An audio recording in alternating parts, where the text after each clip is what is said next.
Welcome to this audio slide presentation. I am Ayub Sharifi, and for the next 5 minutes, I will be briefly presenting our recent paper titled Neighborhood Sustainability Assessment in Action, Cross-Evaluation of 3 Assessment Systems and Their Cases from the US, the UK, and Japan. Since the Rio Air Summit in 1992, there has been an increase in the number of tools developed for assessing consistency of development programs with sustainability principles. Assessment tools were initially mainly focused on the building level. Building assessment tools aim at maximizing the efficiency of buildings and minimizing their impacts on the environment.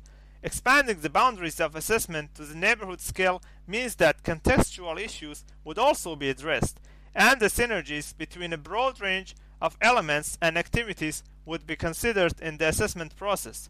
Another reason is that assessment at the building scale is often reduced to the environmental dimensions, and neighborhood is the minimum scale to take account of the social, economic, and institutional aspects. Some of the main tools available for assessment of developments at different scales are presented in this slide. NSA tools can be considered as the latest generation of impact assessment tools.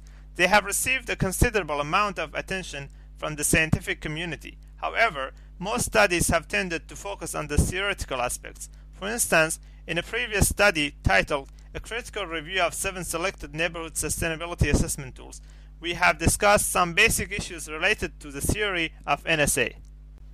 Main objectives of this study were to provide insight into NSA in action and highlight lessons that tools can learn from one another.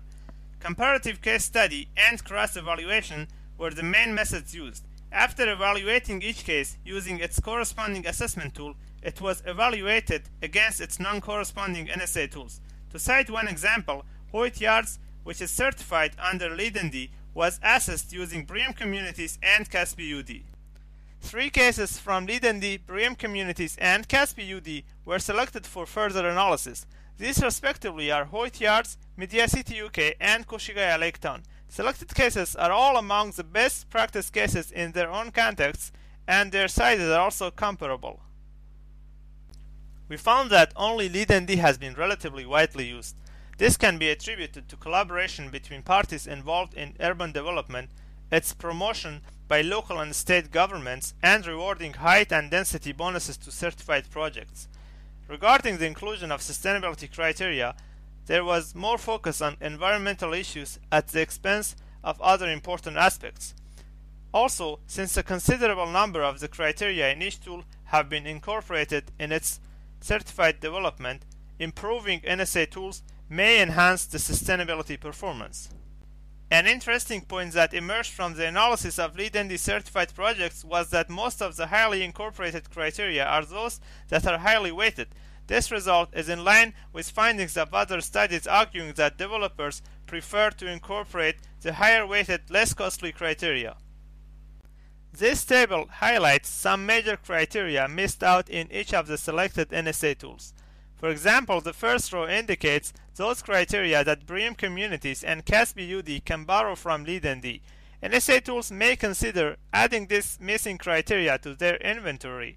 It is worth noting, however, that we do not suggest that all these criteria should be considered. Final decision about which criteria to use should be made in consultation with the relevant stakeholders.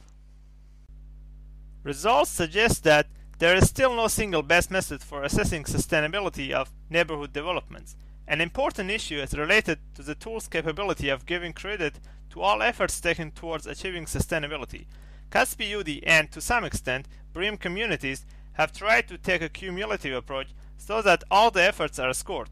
Under LEED-ND, however, a given development may fail to get the point designated for a criterion despite meeting the requirements of the majority of the sub-criteria.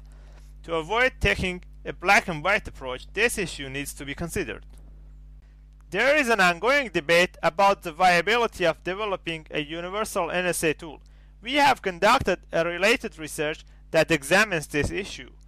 Future research should consider developing strategies for the fusion of NSA and sustainable neighborhood development in the developing countries as well. This concludes my presentation. Thank you.